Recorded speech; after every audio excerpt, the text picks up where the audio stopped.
Posso craquetear? Pode craquetear. Tá valendo, Maria? Tá? Olá, você que nos acompanha, estamos começando mais um podcast, o nosso Pode Falar, e hoje recebendo aqui com a gente o goleiro Adriano Facchini, ele que já virou europeu, né? Tá há tanto tempo na Europa, mas tá quase chegando aos 14 anos, né, na Europa, então já virou europeu praticamente. Ele que é de Xaxim, mas construiu toda uma história também aí no futebol europeu. Adriano, seja bem-vindo, como é que você tá? Boa tarde, obrigado Ederson, boa tarde Cris, boa tarde também a todos do canal Ideal. Prazer estar aqui depois de um tempo e acompanhando o trabalho de vocês. É um prazer enorme para mim retornar e rever e conversar um pouco aí sobre essas viagens e aventuras aí no futebol europeu. Vai ser muito legal, tenho certeza. E olha, a gente vai contar muita história aqui. Ao longo dessa uma hora vai ter muita conversa rolando. Não é verdade, Cris Maraga? Tudo certo? Isso aí, tudo certo. Só quero dizer que Xaxim vai dominar o mundo. Pois Só é, nessa né? mesa nós temos 2 xaxinenses. Pois é, Mas né? que barbaridade. Que coisa de louco. Né? Não, a Cris, você nasceu em Xaxim, né? Sim. Nasceu em Xaxim. O Adriano, tu nasceu mesmo em Xaxim ou a tua família é de lá? Como é que é a história? Tu nasceu? Não, eu nasci em Xaxim, Nasceu no em interior Xaxim. de Xaxim. Olha, ó. Da onde? Em Montebello. Meu Deus, ali em Uvarana. Ali, ó, pertinho. É isso. Bom, eu me considero uns 30% xaxinense também, porque eu morei em Xaxim, né, durante um tempo. Então, né, vamos lá. Eu concordo contigo. Pessoal de Xaxim que tá assistindo, bota aí nos comentários. É isso aí. Se você é de Xaxim, já identifica aí. Pois é, esse nosso bate-papo é justamente para poder falar um pouquinho sobre a carreira do Adriano. Afinal, tem muita gente aqui que é da nossa região que vai lembrar com certeza, né, das passagens dele pelas equipes também do Brasil, da região. Mas a gente quer falar um pouco também dessa experiência fora do Brasil. Adriano, você tá aí, a gente conversava um pouquinho antes de começar a gravação, que você já está começando a pensar em parar. Essa parte deve ser um pouquinho mais complicada para o jogador de futebol que é acostumado com essa rotina, sempre acelerada, sempre corrida. Tá mesmo nessa fase aí ou dá para segurar um pouquinho mais? Eu estou pensando ainda, né, na tomada de decisão, é a mais difícil. Durante esse tempo todo na minha carreira, eu acho que todas as tomadas de decisões que eu tive na vida, essa é uma das mais difíceis. São longos anos no futebol e não é um vício, né? Mas é quase. Eu gosto muito, mas eu estou ponderando ainda, como conversamos, ainda não sei a 100%, aguardando ainda os projetos mesmo, se for a fundo, e que for mesmo valer muito a pena, mas se for é pela família, né? Ainda me sinto bem para jogar, ainda uns 2, 3 anos tranquilo, a alto nível, mas tem um outro lado que pesa, que é o lado familiar, o lado dos filhos, e isso também não posso ser egoísta nesse sentido e tenho que olhar um pouco por eles também. Se for nesse sentido que eu tomar a decisão de parar, claro que é por mim também a decisão que eu tem que vir de mim. Sim, claro. Não é uma pressão deles, porque eles sempre me apoiaram, mas vamos ver, aí no mês de julho acho que define tudo. Ô Adriano, faz um resumo até para a Cris poder conhecer. A gente estava conversando aqui um pouquinho antes de começar a nossa gravação. Para a Cris, só para tu ter uma ideia do repertório, né? A gente às vezes fala aí tal dessa questão de nós que mudamos, né, veículo de comunicação, isso e aquilo. Você vai ver o repertório do rapaz aí. Esse aí conhece, esse aí já passou de norte a sul do Brasil e resolveu ir para fora, porque já tinha zerado aqui. Já conhecia tudo, né? Já estava dominado. Fala pra gente, você começou em Xaxim, no Guarani, é isso? Então, eu vou mais um pouco abaixo, né, que foi ali para baixo, descendo os morros aí de ainda lá no Lá na linha Montebello. Na linha Montebello, né? Na comunidade ainda jogava contra o time da Cris, que era o Linha Uvarana. Linha né? Uvarana. Fazia grandes clássicos lá. A gente ia lá de caminhão. A gente em cima do caminhão ia lá. Eu ia na torcida, né? É verdade, tinha musiquinha e tudo. Você lembra do treino da musiquinha? Como é que era? Olha, acho que era uma que eu lembro, era passou um avião e nele estava escrito União é campeão. Esse é tradicional. Era a União de Montebello, né? Que legal. Mas, e aí começou por lá? Não, eu comecei a dar uns chutes lá, né? E depois surgiu a oportunidade, num belo dia que minha mãe ouvia a Rádio Cultura, se eu não estou enganado, abriu a janela e me gritou, olha filho, tem lá um teste para fazer lá no Guarani de Xaxim, você não quer ir? Que idade você tinha? Tinha 14 anos. Eu pulei lá nem tava, lembro que estava pelo lado baixo assim, da casa. Saí correndo, não, eu tô indo, onde que é? E tu já jogava no gol? Não. O que tu fazia? Eu fazia um pouco de tudo, né? Aonde precisava? Mas era na linha, você jogava na linha? Eu jogava, brincava no gol às vezes, mas era atacante, né? Centroavante, que eles falam, né? Então eu jogava mais no ataque. Sabia, assim, na altura, com 14 anos, eu tinha... mais do que agora, né? Eu acho que eu era melhor do que agora a centroavante. Mas gostava de jogar, assim. Que legal. E tinha jeito para isso. Meu pai sempre jogou na comunidade, no campeonato municipal e comunitário, meu irmão também, e toda a família, os primos, enfim, tios. Tinha uma tradição já. Uma tradição, né? Que a gente já conhece aqui no interior da nossa região. E consegui fazer esse teste. Mas o engraçado foi que eu cheguei para atacante mesmo. Olha só. Um ex-jogador de futebol lá que tinha sido goleiro, o Soliman, aqui em Santa Catarina, inclusive ele formou algumas equipes no estado e abriu oportunidades para alguns jovens. Me colocou lá naquela peneira e tínhamos lá 60 jogadores mais ou menos. Olha. E no outro dia ele mandou voltar. No outro dia eu cheguei em casa e eu pensei, bom, muita gente aí. Tá disputado. Tá disputado aí, eu não sei se eu vou conseguir. Vamos voltar de goleiro, eu falei. Na minha cabeça, eu brincava. No outro dia eu voltei, ele disse, então, vamos, montou a equipe. E eu disse, não, mas eu vou no gol. Ele falou, mas espera aí, ontem você treinou a de atacante, como é que você vai no gol? Eu falei, não, mas porque eu também jogo no gol, eu gosto de jogar no gol. Só tinha 2 goleiros. Tava mais fácil. Esperto! Tava mais fácil, eu tinha altura. E aí foi o clique e ele disse assim, olha, bom... Então vamos ver se você joga no gol, vem aqui. E mal eu sabia que ele tinha sido goleiro profissional. Destino, né? Eu fui sem luva, sem nada. E ele jogou umas bolas lá. Tem um jeitinho assim, mas olha, precisamos trabalhar muito. Você tem altura, então fica aí no gol, vai. Aí continuei, aí... Nunca mais saiu. A história continua até hoje. E o Guarani, fui inscrito no campeonato.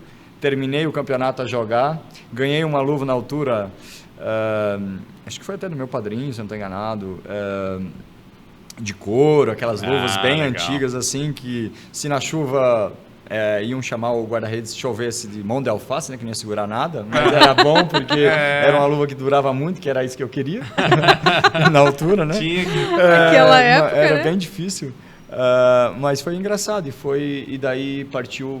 para toda a história que tem por trás, que foi Europa, Arábia Saudita, Turquia, no Brasil também 11 clubes, São Paulo, no Santos, estive no norte do país, em Belém, estive no interior de São Paulo, no Rio de Janeiro e o último clube foi o América de Natal, em Natal, Rio Grande do Norte, antes de ir para Portugal. Fazer um parênteses aí, o guarda-redes, a expressão é justamente por Portugal, né? Portugal. Lá usa essa expressão do guarda-redes. Sim, ao invés do goleiro. São 3 anos lá, 14, algumas palavras, algumas coisas automático, e o guarda-redes já vem de lá. Já mas vem é o goleiro, né? Não, legal, bacana. E aí o que chama a atenção também é essa questão da idade, porque a gente sabe, né, acompanhando hoje essa questão do futebol, a gurizada começa muito cedo e já definido na posição. Nessa idade, acho que não é mais comum ter isso, né? Não, vou de centroavante, agora vou mudar de goleiro com 14 anos. Atualmente, né? Atualmente, né? Mudou bastante o futebol nesse sentido, né? Mudou e hoje eu diria que é mais fácil para a molecada, para a rapaziada que está aí, pelas oportunidades que tem, tanto de aparecer, você hoje está no interior ou está numa pequena cidade, facilmente você pode ir para um grande clube. Antigamente era mais difícil. Hoje já, desde cedo, tem uma formação melhor. É uma posição, se você joga de goleiro, você vai jogar de goleiro desde os 9, 10, 11 anos, que começa a treinar muito cedo. Sim. A parte técnica. Isso é bom, de um lado. Fundamento, né? Fundamentos necessários, né, que um guarda-redes precisa. Mas eu diria que o mais importante disso tudo não seriam esses fundamentos que levariam um jogador a atingir um nível profissional, diria, de alto nível, mas sim a parte psicológica, que você passa, aquilo que você precisa para atingir esse nível, aquilo que você vai recair sobre você, aquela pressão que você vai ter do natural do futebol e dentro da sua profissão. Essa é uma parte, eu diria que a física junto, com os cuidados, muito mais importante até que a parte técnica, para mim. Como é que foi no início, até você... Porque eu imagino um menino que saiu lá do interior de Xaxim, que era uma realidade, ter contato com grandes clubes e chegar nessa questão da pressão de... Como é que foi para ti esse início? Eu diria que até cheguei preparado nesse sentido, porque foi um pouco tarde. Eu cheguei com 28 anos. Nesse nível, em Portugal, eu cheguei com 26 e fui jogar os campeonatos mais de alto nível com 28, mais ou menos, 27, um ano depois, 28, até hoje. E então eu cheguei um pouco mais preparado. Já tinha vivido muitas coisas aqui no Brasil, apesar de aqui no Brasil também ter passado por a formação do Santos, tem ali me preparei bem ali, consegui ter uma boa formação, passei por alguns clubes onde você tem essa pressão normal. Sim. Eu acho que até nos clubes menores tem. Sim. Mas quando você vai atingindo também níveis maiores, a pressão é maior, porque às vezes num jogo ele envolve muita coisa. Você tem, além das famílias que você tem aí, das outras famílias de outros jogadores, você tem toda uma estrutura por trás, um staff, você tem um clube que precisa de um resultado e naquele jogo precisa ganhar e precisa, às vezes são milhões de reais que estão envolvidos naquela classificação. Então, assim, nisso tudo não pode passar na cabeça naquele momento lá dentro. Você tem que estar focado no jogo. E eu acho que eu estava preparado pelas dificuldades que eu havia enfrentado antes. Então, as dificuldades que eu tive no início da carreira me fez eu estar preparado para aquela altura, para aquelas dificuldades que vieram pela frente. Hoje eu acho que diria que tiro de letra por aquilo que as dificuldades que me apareceram antes. Que não te mata, te torna mais forte, né? Literalmente. Nessa lógica. E a questão da posição de goleiro em si, ela tem uma pressão porque a tua falha, ela representa a perda de um título, de um campeonato, de uma temporada. Às vezes você está fazendo um baita jogo e aí numa falha você perde tudo. Então a pressão, esse preparo psicológico tem que ser muito forte mesmo, né? Exatamente, Edson. Esse preparo ele vem antes. Durante a semana, durante o período que antecede o jogo, no dia anterior, até no dia do jogo, você faz esse preparo. Eu tenho um costume e um preparo que eu faço, assim, em particular meu, que é tentar vivenciar o jogo antes dele acontecer. Que legal. Então, é algo que eu aprendi assim com outros grandes goleiros e lendo também sobre isso, que é você visualizar aquilo que poderia ser o jogo. Você vai dizer assim, mas você está imaginando coisas que pode aqui não acontecer. Exato, pode não acontecer, mas 80% ou 90% delas acontece. E você está preparado? Eu estou preparado para aquele movimento que eu tenho que fazer. Se a bola vem mais em cima de mim, no alto, eu sei que o movimento é a mão trocada, às vezes que eu tenho que usar. Se ela vem mais lateralizado, numa altura, numa mediana, talvez eu tenha que ir com a mão que eu já estou posicionado, por exemplo, do lado esquerdo com a esquerda. Não posso ficar direito porque eu não vou alcançar, ela vai ficar mais curta. Então, uma bola que desvia, uma cabeçada, um chute, tudo isso eu tento visualizar. E isso tornou para mim mais fácil quando eu lá estava dentro de campo muito interessante para fazer esse jogo. E isso você separa um tempo, daqui a pouco, quanto tempo leva? Meia hora, menos, mais, como é que é? Não, 10 minutos. 10 minutos. Eu visualizo Você tudo. foca nisso. Um momento teu. Meu. Eu não falo. Extrema concentração. Exato. Eu não falo, tento. Eu faço isso muito quando eu estou a caminho do estádio. Antes, pouco também, mas no dia do jogo, a caminho do estádio e na hora um pouco mais também na massagem, que o pessoal prepara um pouco aquecimento, diria eu, para entrar em campo um pouco mais aquecido. E aí eu tento buscar esses 5 minutos aí, mais uns 5, 10 minutos no ônibus, para pensar sobre o que poderia ser o jogo, que o adversário oferece de perigo, quais são os pontos mais fortes e mais fracos do adversário que eu poderia explorar e os mais fortes é onde eu teria que tomar mais cuidado e os meus também mais fracos que eu teria que tomar mais cuidado para não vacilar e os mais fortes meus onde eu poderia explorar para causar uma dificuldade ao adversário dentro de campo. Que legal. Estava lembrando que na época que a gente conversou, fizemos a primeira entrevista, deve fazer uns 10 anos, eu acredito mais ou menos, quase 10 anos, deve fazer próximo disso. Você estava num momento muito bom em Portugal, e eu não lembro exatamente, mas você estava brigando para ser o melhor goleiro do campeonato, algo nesse sentido. Você chegou realmente a disputar, a chegar a esse nível. Eu lembro da época do Rui Patrício, né, que estava, acho que era no Porto, né, que ele estava no Sporting. Então, goleiro de seleção, né? E como é que foi esse momento, essa tua chegada? Acho que faz mais ou menos isso, né? Deve fazer uns 10 anos. Foi pouco menos que isso. Mais ou menos isso, diria eu uns 8, 9 anos, mas próximo disso foi sim, e fui considerado o melhor goleiro do campeonato naquela altura. Olha só que legal.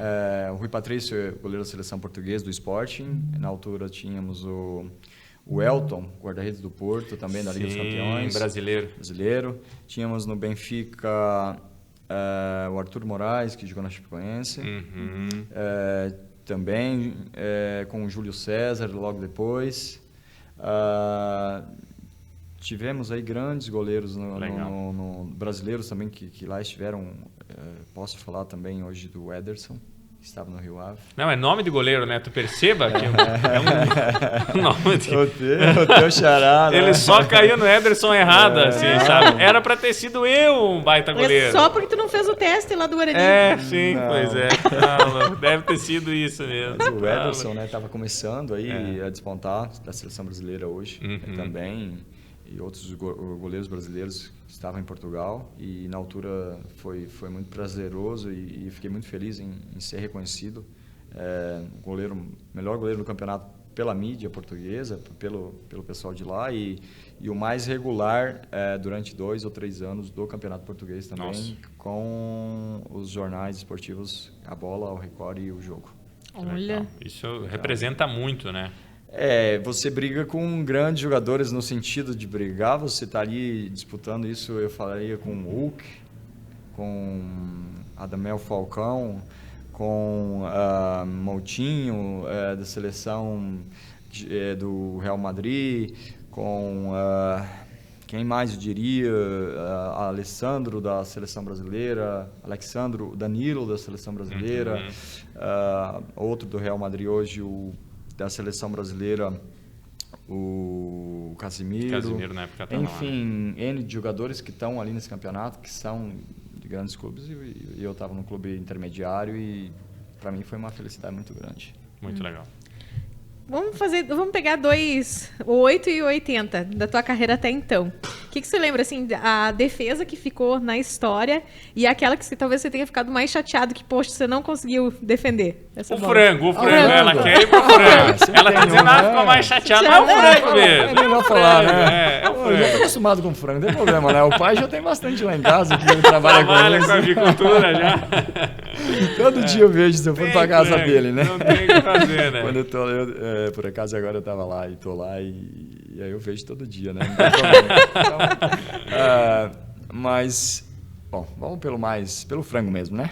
Começando pelo... A galinha carijó. E lá em Portugal, como é que chama? É frango mesmo ou tem outra expressão? Frango, pífia, enfim. Pífia? Qualquer nome que eles... enfim, eles têm vários nomes, mas eu acho que foi na Turquia, eu diria que foi na Turquia. Foi muito caricato, porque foi um jogo que nós estávamos fazendo na divisa com a Síria, na cidade de, se não me falha a memória, Malatya, que é Malatya Sport. E tinha bastante gente no estádio, e a bola vem cruzada do lado direito meu, assim, nossa defesa, e o atacante divide com o nosso zagueiro, nosso central. A bola sobe e eu ouço um apito.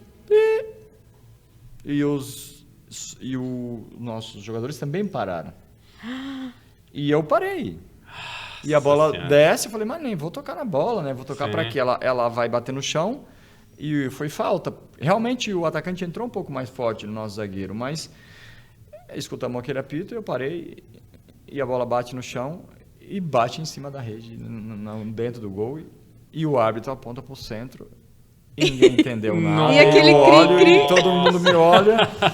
E o time adversário, sem saber, sem acreditar, e fala assim, como é possível? Tipo assim, gol, e todo mundo comemorou. E aquilo... E eu fiquei assim, em choque, sem saber, sem reação nenhuma. Até hoje eu fico pensando como aquilo aconteceu. Mas foram justificável, bem não, era justificável, mas sim. assim, foram os torcedores, na verdade. Mas eu deixei me enganar sim. por aquilo. Então, enquanto enfim, o árbitro não apitou. Naquele sentido, ele apitou, mas não foi ele. Exato, e não fez movimento de eu não na consegui. Dúvida é melhor garantir. Foi uma lição para ti agora. Sim, foi. E entrou e nós empatamos aquele jogo. Menos mal que nós empatamos. Não perdeu. E eu lembro do dia seguinte, foi muito engraçado, que nós tivemos, os turcos são engraçados, eles vieram, tivemos uma reunião, uma pressão porque precisava subir, aquele jogo nós tínhamos que ganhar, no caso. Foi menos mal. Quando você tem que subir de divisão, ou você está cada jogo é vitória, não existe pensar em empatar. Né? Depois se vê se sobrou ponto ou não, mas é mais ou menos assim.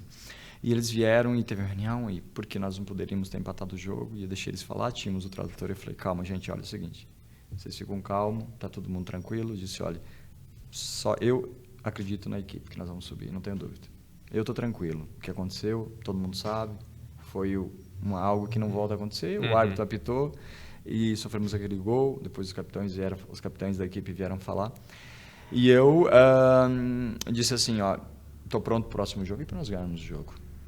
E quando fomos ao treino, uns minutos depois, tínhamos lá um buquê de flor.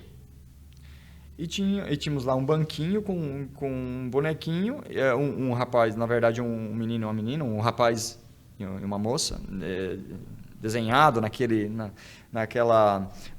artesanato, e um buquê de flores. E aí o pessoal veio e me deu. Os turcos, os torcedores. Olha só. E tudo bem, eu muito obrigado, agradeci, teşekkür ederim.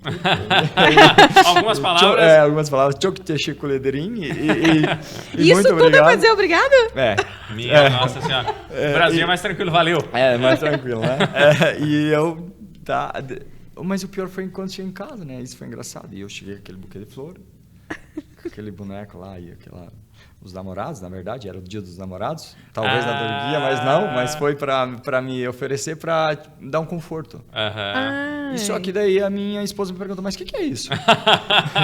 Como assim? Eu disse, não, é para você. É pra você, amor. Boa saída. É para você. Mas você recebeu de quem? Eu disse, até eu contar a história, foi engraçado. Eu contei a história, olha, eu recebi 2 turcos. Depois ela realmente já sabia, e eles tinham um encontro que faziam para as esposas, inclusive, para tentar aproximar o pessoal estrangeiro. Legal. Entrosar mais. E o pessoal comentou nesse sentido. Mas isso foi uma história que eu lembro e bem engraçada. Diria que esse gol foi um gol que me marcou muito em termos de erro na minha carreira.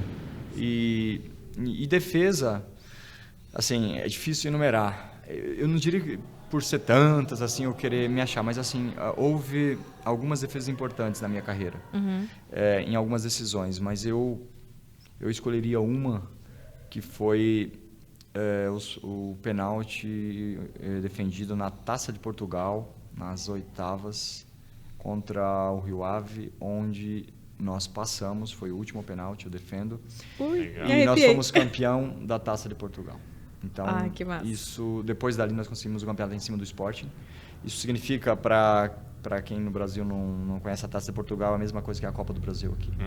Torneio equivalente. Então nós fomos muito grande, fomos à Liga Europa nesse sentido, porque ganhamos a Taça de Portugal. Classificamos, no caso na altura, com um clube, diria eu, de uma vila, que isso era um clube que tinha naquela cidade 7 mil habitantes. Nossa!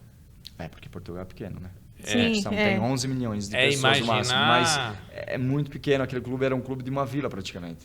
E nós fomos campeão da Taça de Portugal. A gente brinca. Fizemos um milagre que na história de Portugal, da Taça de Portugal, vai demorar muitos anos para isso acontecer. Porque é você brigar contra 2 milhões de torcedores, 3 milhões, que é do Porto, Benfica. Na final nós tínhamos um estádio com 45 mil, 40 mil, nós com 7 mil torcedores da vila, que teve que ir seguranças na vila com medo que todo mundo saiu, que alguém ia assaltar, saquear, e o outro clube com 40 mil torcedores dentro do estádio, nós com 7 mil e fomos campeões. Então isso marcou. Ah, legal. É o tamanho de um município da região aqui, né? Eu tô tentando lembrar um que tem a 7, não tem nenhum com 7 aqui que eu lembro de cara, né? Eu alguns lembro com de menos 4, só. 5, né? 13, enfim. Mas é realmente uma expressão muito grande. Imaginar que daqui a pouco um bom Jesus da vida, né? Fosse chegar numa competição dessa e conquistar o título. Nossa, é algo muito expressivo mesmo, né? Legal, imaginar essa conquista. Qual que era o nome do clube mesmo, né? É o Desportivo das Aves. Desportivo das Aves, que legal. É inimaginável, né? Agora, você estava comentando de torcedores. O português é tão apaixonado por futebol quanto o brasileiro é? O português ele gosta. Na verdade, assim, por ser um país pequeno, né, o Brasil tem 20 vezes o tamanho de Portugal. Tem 3 clubes praticamente lá que o pessoal, né, torce mais, que é o Porto, Benfica e o Sporting. E tem, diria eu, mais 2, o Sporting de Braga, que agora também começa a crescer, já ganhou alguma dimensão a nível europeu, e o Vitória Guimarães também, que é um clube com adeptos muito apaixonados pelo clube, muitos que exercem uma pressão sobre o adversário quando vai lá muito forte. Os outros clubes também têm seus adeptos, mas o português gosta. Só que esses 3 clubes maiores acabam por dominar em Portugal e ter o maior número de torcedores. E agora, de contato com atletas, quem você já conheceu nesse meio assim que se diz, esse cara eu queria conhecer muito, esse atleta, eu acompanhava, eu acompanho, enfim, que foi bacana, foi uma experiência legal? Teve alguns, tinha uma pessoa e um goleiro que é meu ídolo, e eu gostaria, desde a infância, ter conhecido ele.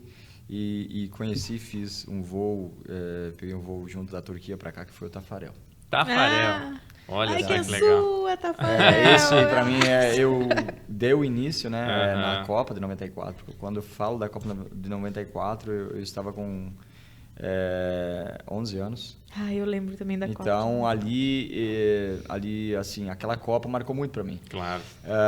E depois, quando comecei a jogar no gol e ver ele jogar, para mim era o sonho. E nós estávamos no aeroporto de Istambul, na Turquia, e de repente eu olhei e vi aquele senhor já assim... Eu conheço esse cara.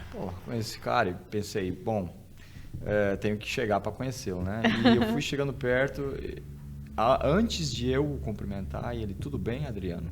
Nossa, e que legal. Esse cara falando, tudo bem, Adriano? Fiquei assim. Comigo mesmo?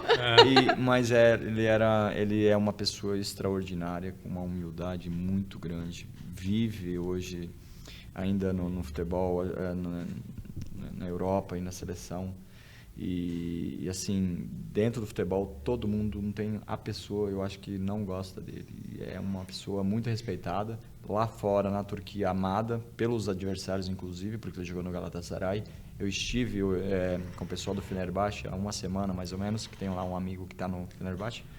E o pessoal gosta muito dele. E a rivalidade lá é absurda, né? Muito absurda, e o pessoal gosta muito dele. São 2 jogadores na Turquia mais respeitados, que é o Alex e o Tafarel, diria eu, que o pessoal gosta muito. Então, fizemos o voo junto, o Tafarel da Turquia, paramos em São Paulo, tomamos um cafezinho, comemos um pão de queijo junto.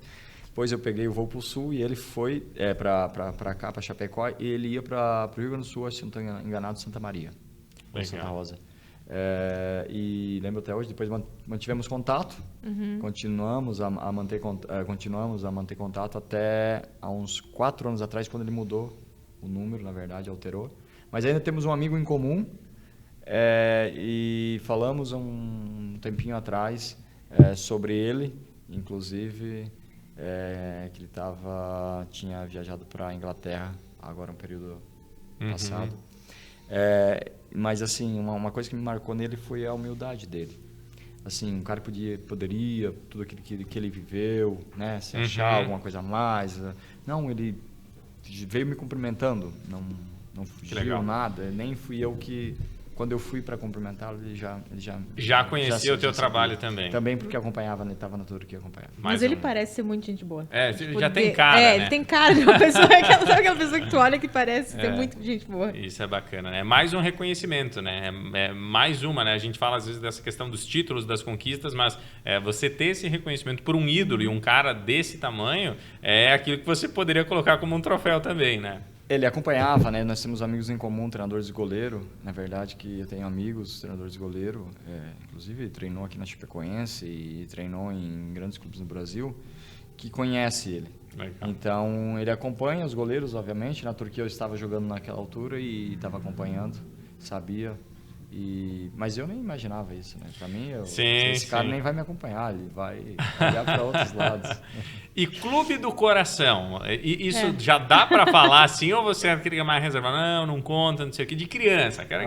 Aquele assim, que não, eu sou colorado, sou gremista, sou palmeirense, né? Enfim, tem que puxar pro Palmeiras, né? Não tem como puxar pro Palmeiras. Sempre, todo podcast ele puxa pro Palmeiras. É impressionante. Tem um amigo no Palmeiras, tá? Vamos deixar lá. O goleiro do Palmeiras a gente teve junto. O Everton? Sim, no América de Natal. Olha só. Tivemos lá. Ele era um menino. Ah, que legal. E ele tu falou que jogou no norte do país, ele é de lá, né? Acho que ele é do Acre, ele né? Ele é do Acre, eu brinco com ele. E eu estive há uns 3 meses atrás com o doutor do Palmeiras, que veio em Portugal, tinha conexão lá com o clube que eu estava. Mandei um abraço, no caso, pro Everton. Uhum. E depois ele veio, retornou para lá e retornou o abraço. Eu disse para ele, fala para ele que aquela idade dele não tá certa. Que eu falei para ele que ele pegou do irmão. Isso aí não tá fechando. Mas ele é do Acre, se eu não tô enganado. Eu acho que é do Acre. Eu acho que sim. Mas ele, quando chegou com 21 anos, eu acho que eu estava no América, e ele já chegou bem formado, né? Eu dizia, você não tem 21 anos não vem me enganar aqui, que aqui tem mais uns 3, 4. Não tá certo isso aí. Mas enfim, é um grande goleiro, muito certeza. Bom e boa pessoa. Parabéns, ele chegou num alto nível também. E seleção brasileira, isso, né? Mas não vai fugir da resposta. Não, vou te dar a resposta. Eu tenho uns tios que vão ficar bravos, né? Mas a maioria lá de casa é colorado. É um time do coração desde pequeno, que quando ganhava o pai me carregava nas costas e soltava foguete. É o Inter, né? É o Internacional. Legal. Aqui no Brasil é o Inter. E tu tinha sonho de jogar no Inter? Eu até tinha, né, quando criança. Mas depois que eu fui para a Europa, ele foi passando, porque você vai vivendo dentro do futebol, você não vai escolhendo muito pelo seu trabalho aonde você vai. Então, acabou por, não diria morrendo, né, mas ele esfriando, né, um pouquinho, e depois você vai... As vidas vai te levando, né? levando para outros caminhos, né? O profissional fala mais alto, né? Nesse sentido, sim. E eu tinha que representar, às vezes, um ano eu estava num clube, no outro ano eu estava no outro clube, ia jogar contra esse clube, né, que eu estava, no caso, em Portugal, em outros países, e você precisa ser muito profissional nesse sentido, de fazer o melhor trabalho possível. Não tem o que fazer, né? Não foge disso. Vamos sair um pouquinho do esporte para a família. Eu também estava pensando nisso. Não sei se ele vai abrir muito essa história aí, mas conta pra gente. Lá em Portugal, agora você está de volta a Portugal, vive você e quem lá? Não, tranquilo. Eu vivo com a minha esposa e meus filhos. Agora, um menino de 4 e uma menina de 7, um casal. Que legal. Como é que é a convivência de vocês, essa parte do... Saiu do clube do treino, o que vocês fazem, o que vocês gostam de fazer, quais são as atividades de vocês lá? Em Portugal é um país, como eu disse, pequeno, a gente viajava um pouco, às vezes, quando tínhamos uma folga. Apesar de... futebol tem muitas regras, né, que às vezes acaba por muitas vezes sacrificando a família, entre aspas, exemplo, a esposa, os filhos. Por vezes você tem uma folga muito curta, às vezes um dia, 2. É claro que há períodos que é mais, então a gente aproveitava para passear, para conhecer alguns lugares e fazer algumas atividades com as crianças, levá-los para brincar em parques e conhecer outros lugares. A gente fez bastante, diria eu, para o país também ser pequeno, você conseguir fazer isso. Na cidade que nós estávamos era mais sair dentro da cidade, fazer algo que gostávamos de sair para comer alguma coisa, e restaurantes que a cultura a cultura portuguesa é um pouco disso também. Eles gostam muito de estar fora, às vezes, com os amigos ou com a família, comer, almoçar, jantar. Então, essas coisas a gente fazia uns passeios assim. Aí, principalmente, era passeios de conhecer lugares diferentes. Legal. A tua esposa é brasileira? Sim, de Santos. Santos. Foi quando eu estava no Santos. Foi lá que ela me laçou. E aí ela passou a fazer o caminho contigo aí. Sim, tá cidade brincando. Cidade em cidade, não, clube em clube, foi tua parceira. A Guerreira é uma pessoa que tem uma responsabilidade muito grande, que me ajudou muito para eu chegar onde estou. Acho que me deu um suporte e que me dá até hoje um suporte para eu poder ter, eu acho, alcançado esses patamares, né? E eu sempre falo, e a gente ouve muito essa frase, por trás de um grande homem, eu não estou dizendo que eu sou, mas vem uma grande mulher, mas ela é uma grande mulher, porque tem me ajudado muito e tem sido sempre uma companheira que eu viajo para muitos lugares, às vezes tem que ficar com as crianças, por mais que às vezes tenha família ou alguém, a principal responsável às vezes por estar com os filhos. É importante ter essa base, né? Alguém que te dê todo esse suporte, né? Porque, querendo ou não, tem que ter alguém ali na família que consiga fazer isso. Exatamente. E como é que é a relação com a família? Hoje, internet, rede social, você tem um contato mais fácil, né? Mas a tua rotina é vir para cá a cada quanto tempo pro Brasil? Um ano, assim, cada final da temporada. Final da temporada. Lá é diferente. Agora é a final no caso, agora que você está na... Agora que nós terminamos em maio.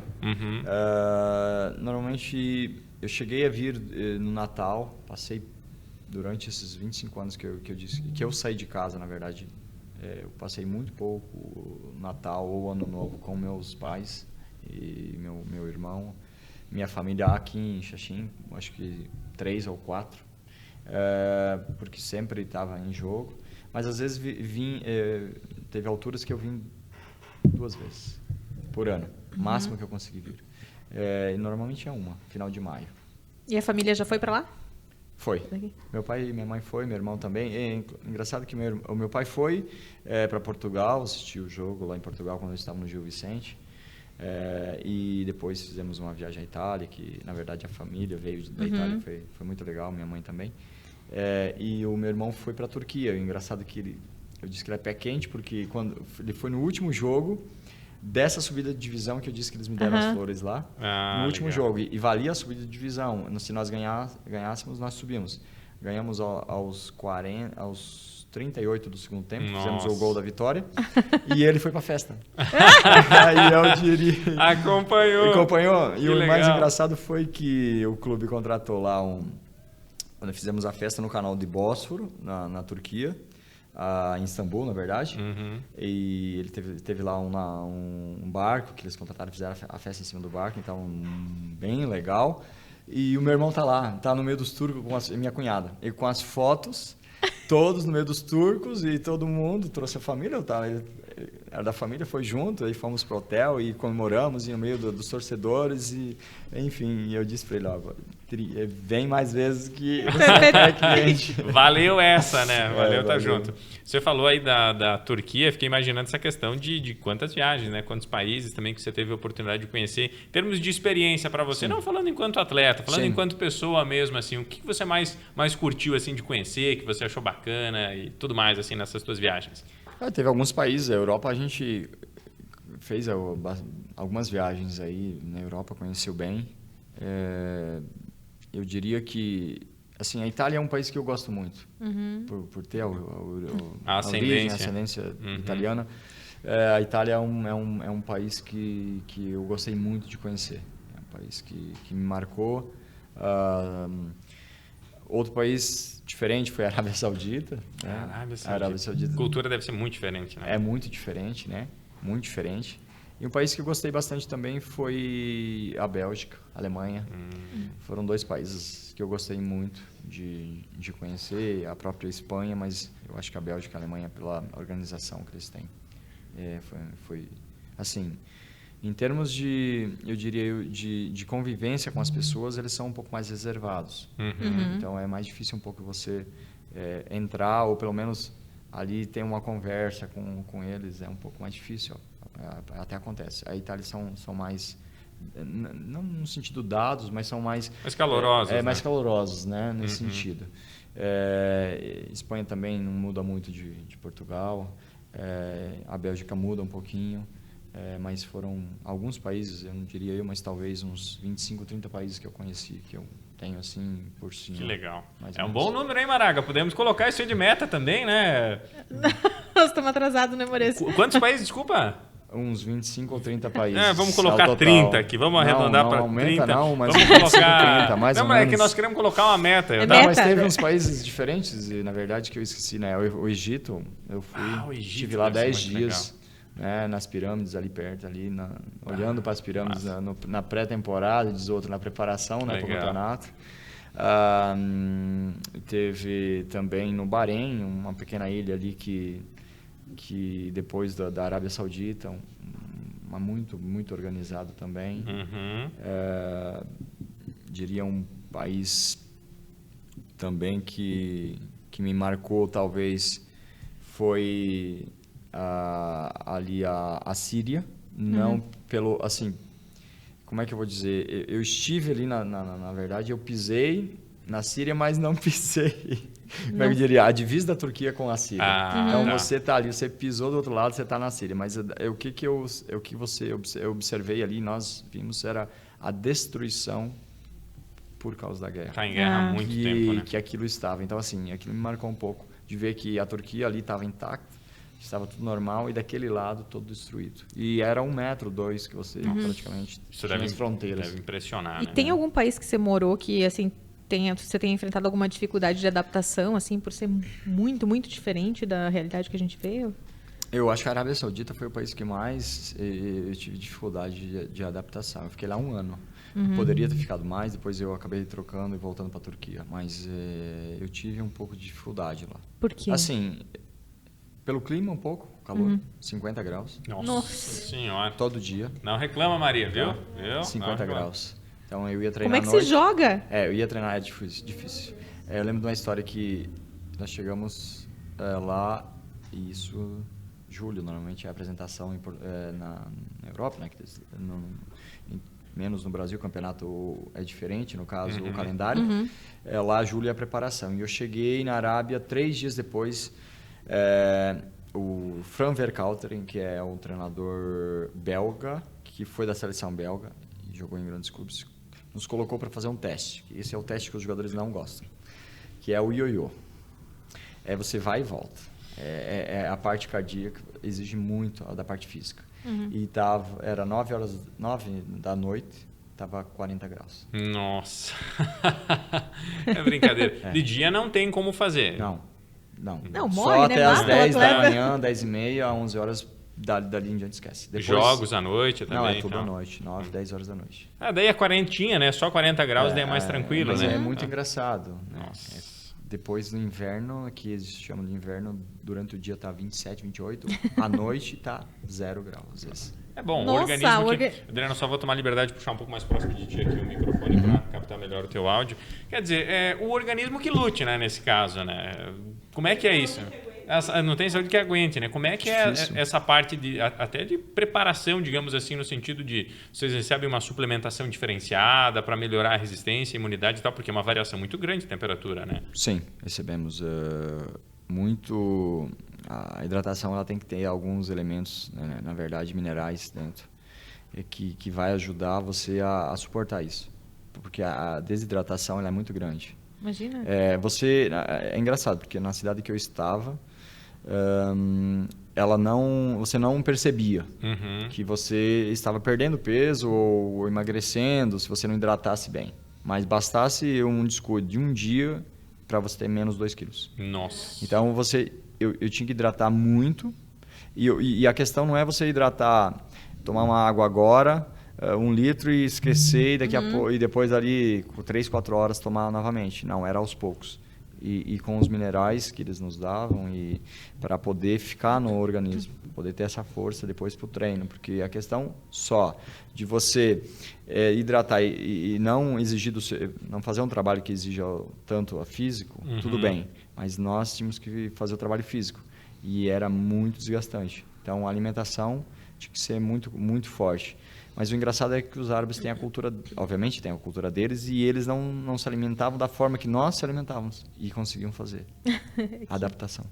Eles conseguiam fazer ocorrer tanto quanto nós, ou mais, estrangeiros, e não se alimentavam da forma que nós nos alimentávamos, cheio de regras, assim, para poder aguentar. Mas eles já estavam lá, era o habitat deles. Então, era muito mais fácil para eles. Impressionante isso. O organismo nosso, ele tem esse poder de realmente se adaptar só que leva um tempo, né? Como você falou, é um ano lá e aí você sente essa dificuldade, né? Agora a pessoa que nasce lá já é outra história, né? Aí o habitat dela, né? É algo natural. Vamos falar um pouquinho de seleção brasileira. Queria que você comentasse, você provavelmente deve acompanhar um pouco também dessa questão dos jogos, de como está o Brasil, talvez lá desde 2002, quando o Brasil ganhou a Copa, talvez agora a relação está um pouquinho mais quente com a seleção brasileira, um pouquinho mais de expectativa com essa nova geração que está chegando. Como é que você está vendo? Falando agora enquanto torcedor mesmo, um profissional, né, da área, mas também enquanto torcedor. Você está confiante nessa seleção aí ou você que acompanha também bastante os clubes europeus diz assim, olha, a gente tem que remar bastante para chegar lá? Eu acho que está melhor, mas ainda não tenho assim... não coloco grandes expectativas para esta Copa. Eu diria para a próxima, talvez. Que aí essa nova geração já vai estar mais formada, né? Para mim, eu acho que se nós pensamos nesse momento que poderemos sim conseguir sermos campeões e trazer, como diz o Caneco, para cá, mas eu acho que tudo requer tempo. E essa nova safra, essa nova geração, ela precisa de tempo. Nós não estamos acostumados a isso. Sempre éramos o país do futebol em termos de títulos. Somos o país do futebol em termos de gostar e revelar jogadores ainda. Em termos de títulos, é claro que ainda estamos, mas assim, é muito tempo sem conseguir. Então, vem dessa carência, vem dessa necessidade de conseguir, de trazer novamente para cá. Até para o atleta. O atleta brasileiro é valorizado, eu acho, lá fora. Claro, com certeza. Mas assim... o respeito que tínhamos pela seleção brasileira lá atrás foi perdido um pouco. Sim, sim. Então, isso você sente lá fora também? Sim, as pessoas lá fora, as seleções lá fora não entram jogar contra o Brasil como entravam antigamente, já tremendo. Não, eles entram normal e que vão ganhar do Brasil e pronto. É natural, né? Embora o futebol mudou, né? Sim. Mudou porque o nível lá subiu também, e a parte... hoje a parte tática e a parte física, ela tá, juntamente com a psicológica que eu falo, ela tá até à frente da parte técnica. Jogadores tecnicamente desenvolvidos hoje, eles não conseguem sobressair tanto, às vezes, como um jogador normal, mas que taticamente ele cumpre, fisicamente ele consegue também estar bem e psicologicamente ele está forte. Então, às vezes, eles não conseguem chegar ao nível que eles poderiam estar naquele momento. Você imagina um Neymar com uma preparação boa nessa questão psicológica? Porque olhando de fora assim, você é profissional, você vai poder falar melhor se talvez é esse aspecto mesmo. Mas a sensação que dá ok, a parte física ele tem algumas lesões, teve alguns problemas, é natural do atleta e tudo mais, mas eu tenho a sensação que ele ficou devendo, que ele poderia ter entregado muito mais. Ele está aí nos 30 anos, seria o auge da carreira dele, poderia estar brigando para ser o melhor do mundo, quem sabe já ter conquistado um título de melhor do mundo, e ele não entregou. Ele tem um talento nato, né? Ele tem aquele talento, aquele dom natural para o futebol, mas parece que falta isso, parece que falta essa base, essa estrutura para ele. Eu olhando assim hoje, né, o Neymar, se ele não... vai ser difícil assim, mas se ele não vier a ganhar o melhor do mundo, né, nesses próximos 2, 3 anos, é muito difícil ele vir a ganhar como o melhor jogador, e é uma pena. Porque assim, tem tudo para ser. Sim. Né? Tem tudo para ser, mas assim, eu acho que é o foco. Quem sou eu para falar Neymar, né? Mas assim, nem tenho como falar, mas assim, olhando como profissional, como torcedor, mas assim, olhando aquilo, é uma simples comparação. Você olha o Cristiano Ronaldo, o foco que ele tem naquilo que ele faz, a determinação que ele tem, ele não tem o talento que o Neymar tem. Nem perto, né? Tá, mas o foco, a determinação que ele colocou naquilo que ele queria, ele foi buscar. O Neymar talvez não colocou tudo aquilo que ele deveria colocar. em prol, obviamente conquistou grandes coisas e vai conquistar ainda, sim, mas poderia sim ter chegado a um patamar acima um pouco. Talvez as pessoas não conseguiram também extrair dele o melhor que ele tinha. Sim, sim. Um pouco, acho que é um pouco de cada. Um pouco do jogador, um pouco de quem trabalha junto, daquela parte psicológica. Há sacrifícios a se fazer, e às vezes o Neymar não queria fazer muitos sacrifícios, que você sabe que o futebol, se você sair para a noite hoje, amanhã você não consegue jogar, ou se você sair hoje, talvez daqui 2 dias você não vai render tanto quanto, porque seu corpo não consegue alcançar aquele nível que precisa. Então são coisas que ele optou. Escolhas, ele é feliz. Espero bem que nessa Copa ele nos ajude também, e que nós possamos trazer, né, o título para o Brasil e desejar sorte a todos eles, que tem lá jogadores que eu joguei contra e me dava muito trabalho e perdi alguns jogos para eles, ganhei outros e torcendo por eles. Que legal. Como é que é o Adriano, torcedor da Seleção Brasileira, assistindo um jogo da Seleção Brasileira? Eu tento não... eu vou para a parte de goleiro primeiro. A parte de goleiro eu vou defender sempre, eu não vou criticar. Mesmo que o goleiro estiver mal, eu não... Porque você sabe. Eu sei como é que é. Então essa parte aí, eu não tento... vem falar mal do goleiro, né? Não vem falar mal, que isso aí não é tão fácil. Às vezes eu tento dar um pitaco, mas eu sou mais seguro um pouco. Assim, olha, poderia ter feito isso, mas daí eu penso, lá dentro também às vezes eu não faço. E aí não é tão simples, né? Mas eu sou mais tranquilo, eu acho que não sou assim... Fanático, não. Já fui mais antigamente, assim, quando criança, agora sou mais tranquilo por estar vivendo no meio, e eu sei que do outro lado, quando eu estava jogando, havia muitos torcedores, e diziam, e falam hoje também, o Adriano poderia ter feito daquele jeito, e realmente poderia às vezes, mas frações de segundos, né?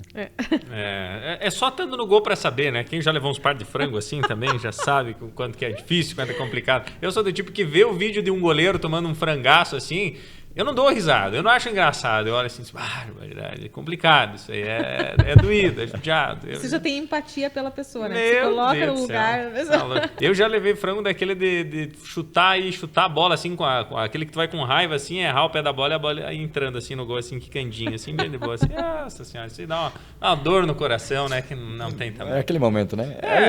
Não mas sabe o que passa, né? História para contar, né? História para contar, isso que é o mais importante. Bom, falamos de seleção brasileira, falamos dessa questão de clube, e o que você está pensando para o teu futuro? Você já está planejando isso? Independente de jogar mais 2, 3 temporadas, você já está planejando? O Adriano quer trabalhar no futebol, quer trabalhar fora do futebol, já tem isso planejado? Vai voltar para o Brasil? Não vai voltar para o Brasil? A família quer saber. Não, eu tenho planejado, sim, estou me preparando para isso. Eu devo continuar no futebol e também fora dele. Eu tenho outros projetos, outras coisas. No futebol, pensei muito para tomar essa decisão em termos... Poderia continuar como treinador de goleiro, como treinador de um clube, fazer os cursos e tudo isso que tem na Europa, né? Mas preferi por tomar uma decisão talvez de agenciar jogadores. Olha, interessante. Então é algo que eu vi que na região não tem muito e que tem muitos jogadores com potencial e que talvez... Isso aqui em Santa Catarina. Santa Catarina, e eu falo assim mesmo na própria nossa região. Aqui está Xanxerê, Xaxim, mesmo Chapecó, a região toda oeste. Eu acho que há muitos bons jogadores e com perfil bom de Europa e próprio para o Brasil e que precisam às vezes de uma oportunidade, precisam de alguém que olhe com mais carinho. Que legal. E assim, é um trabalho longo, difícil, árduo, mas eu acho que a longo prazo é um trabalho que dá frutos. Assim, não falo só na questão financeira. Eu falo da questão de encaminhar o jogador, o atleta para a formação como homem, como pessoa diante da sociedade, nesse sentido.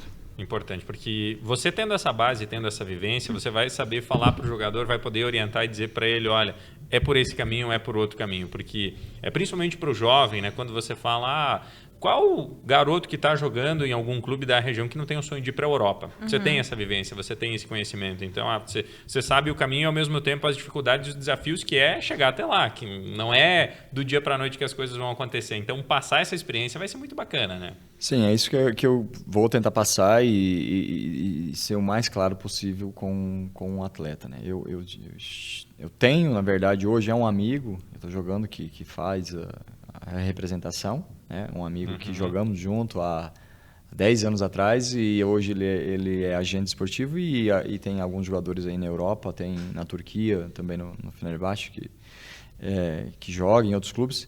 E eu sei aquilo que está nos bastidores do futebol. Assim, é difícil, é um mundo difícil, mas o mais importante é você ser transparente com isso. Agora, é claro que enquanto eu jogava, eu não poderia fazer isso, porque é antiético. E também não poderia abrir uma empresa para fazer isso jogando, é proibido. Então, eu parando de jogar, aí eu consigo desenvolver esse trabalho a longo prazo, médio a longo prazo.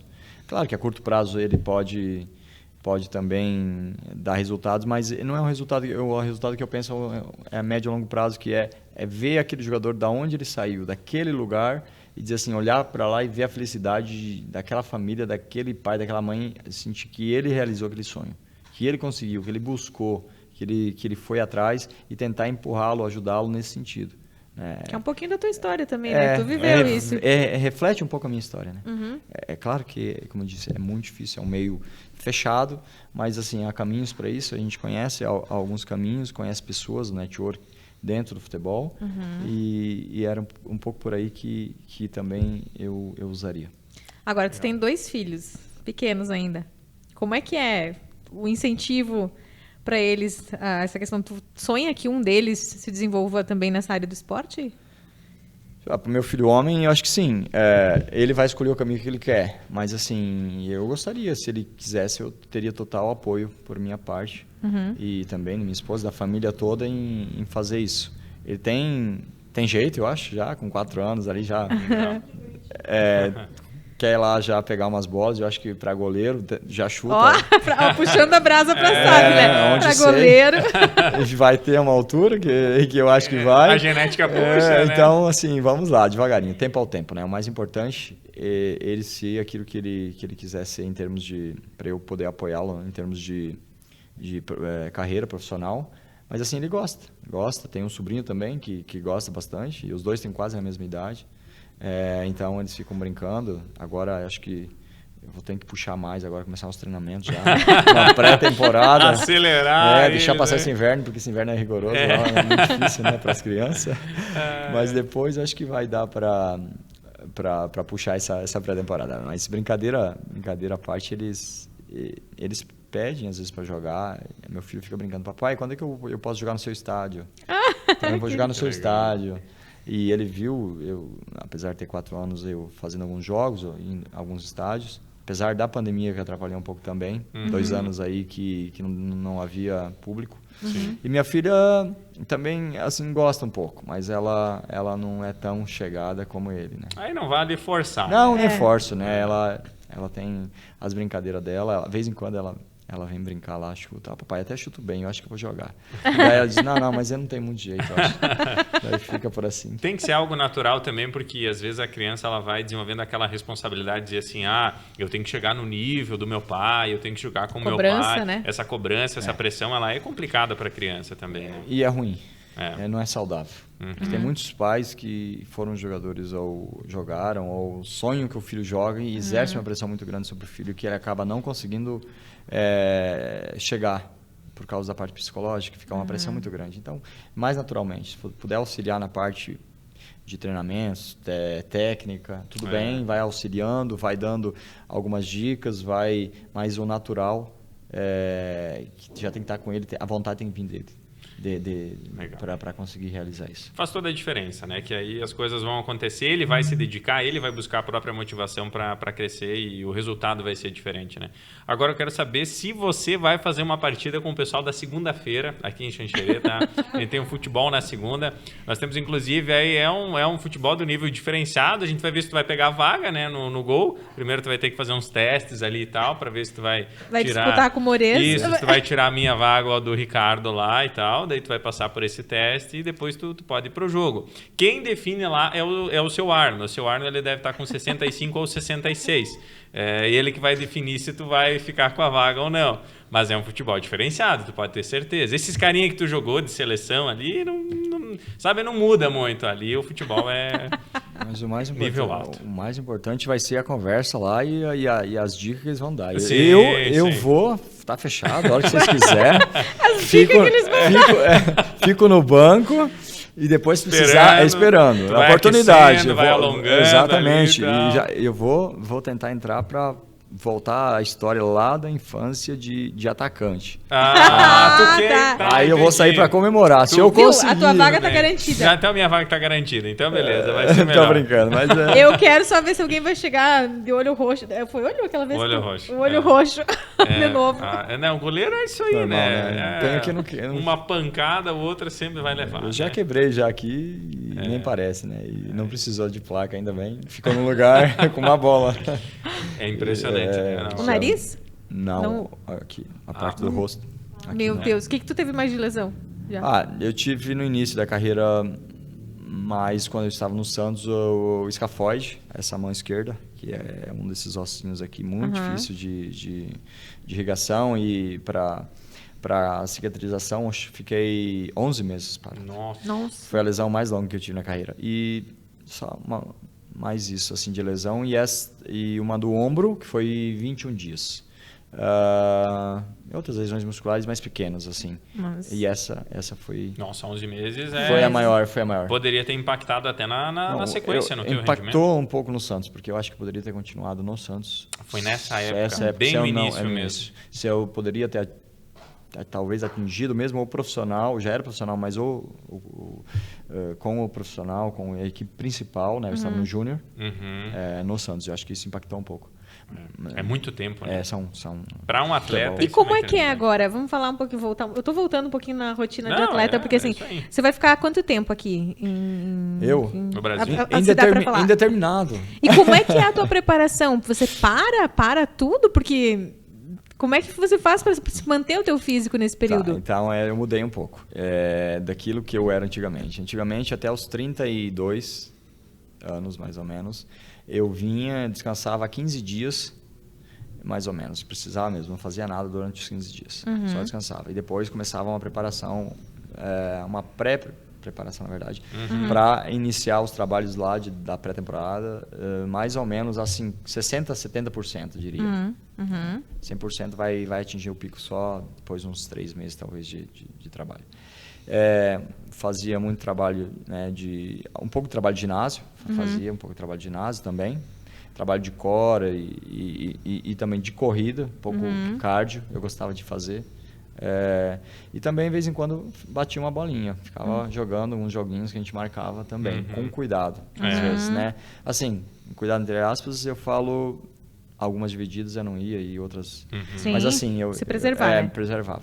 Mas parte física, parte de cardio eu fazia bastante. Cardio, abdominal, core, trabalho de ginásio também um pouco. Hoje, eu já faz 20 dias quase que eu tô de férias. Eu não fiz nada ainda, pra ser bem sincero. Entendeu? Eu descansei por descansar. Depois dos 32, 33, eu descansei mais, ao invés de 15 dias, eu ficava 20, 25 dias, ou até 30 dias descansado, sem nada. E depois, os últimos 10 dias ou 7 dias, eu começava a fazer, porque eu sei que a pré-temporada é muito forte se eu voltar lá. Ela é forte. Então, a partir de uma certa altura, você vai fazer aqui, vai preparar muito aqui, e vai chegar lá, vai ter carga lá, você aumenta o risco de lesão.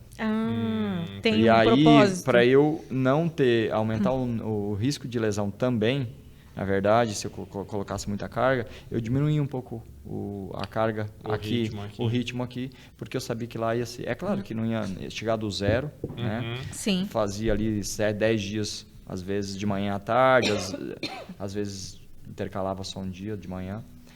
Usava muito o campo lá de Montebello, no interior. Às vezes, perto de casa, quando ia na casa do pai, se estivesse na cidade muito... Tem ainda campinho lá? Tem, e jogo. E fazia muito trabalho também lá. Agora diminui um pouco, mas ainda faço. É porque eu pergunto isso porque eu vejo a gente, assim, se para tipo, uma semana de fazer atividade física, quando tu volta para te recuperar, meu Deus... Não, nós vamos ter que acompanhar um pouquinho disso e inclusive lá tu falou do campo de Montebello, fazer quem sabe uma reportagem lá acompanhando essa questão, mostrando lá para o pessoal poder conhecer, porque a gente mostrou na época da RIC TV lá esse material, já a gente não sabe mais nem onde está, né? Não existe, já se perdeu mas... porque o site lá já não carrega mais. Mas a gente pode fazer pelo canal Ideal, daí ficar registrado aí para a posteridade, mostrando lá Montebello, lá, conversando com o pessoal. Vamos fazer essa entrevista lá. Podemos e inclusive... Aparece o Varana lá no Pois é, no já chama... Olha é só a ponte, na verdade, né? Mas olha ali, ó. Ó a oportunidade. Ó a oportunidade. Então fechou. Mostrar a linha Varana pro mundo. Vamos fazer isso aí, Mas eu tenho amigos lá ainda e tenho parentes por lá que estão em Uvarana aí na região. E a gente sempre mantém um contato. Que legal. Só dar um grito. Literalmente. Só dar um grito. Adriano, nosso tempo tá... E na verdade estouramos, né, Maria, o tempo, né? Estouramos o tempo aí, mas a conversa rendeu bastante. A gente espera realmente poder fazer outras conversas contigo aí, poder falar um pouquinho mais dessa tua carreira, que tem tantas coisas legais aí para inspirar, principalmente esses jovens, né, que pensam em trabalhar nessa área, em ser um atleta profissional, mas não só um atleta, ser realmente uma pessoa que busca, que quer os seus objetivos e luta por eles e consegue, né, que não tem mais essa questão dos limites, né, sair do interior do município de Xaxim para chegar ao futebol europeu, para se destacar num país como Portugal, que tem tanta tradição no futebol, realmente é algo que a gente gosta de valorizar. E temos que valorizar isso com toda certeza. Então, obrigado pela tua presença aqui. Vamos voltar a conversar com toda certeza. Vai ser muito bacana. Obrigado, Ederson. Obrigado, Cris. Obrigado, Canal Ideal. E eu acompanho vocês já há muito tempo. E parabéns, deixar aqui parabéns pelo trabalho que vocês vêm desenvolvendo. Legal, obrigado. Aqui na região e a valorização que vocês trazem para o pessoal da região em vários aspectos aí, mostrando no dia a dia aí do pessoal. Isso é muito bom, gratificante ver, porque a Europa tem muito disso, eles valorizam o que é nosso, o que é da região, o que é de lá, e nós temos que valorizar isso, vocês fazem muito bem. Parabéns por isso e continuação de sucesso aí nessa caminhada. Legal, obrigado demais. Muito bom, né, Cristina Maraga? Muito bom, gente, muito bom. Gostamos aí desse depoimento também. Dá um estímulo a mais para essa gurizada que está aí sempre na lida, né? Sempre na peleia. Cris? Como diria a Adriana, nos valorizem. Nos valorizem. Muito bom. Cris, obrigado pela presença. Aí fechamos mais um podcast fazendo convite para o pessoal acompanhar nas plataformas também. Exato, né? Deezer, Spotify. Pessoal, quer acessar o vídeo também no nosso site, entra lá. No Facebook, a gente está no YouTube. É fácil de achar. E durante a semana vai ter recorte no Instagram também. No Inclusive. Feito então. Valeu, galera. Obrigado pela companhia. Até a próxima. Tchau, tchau.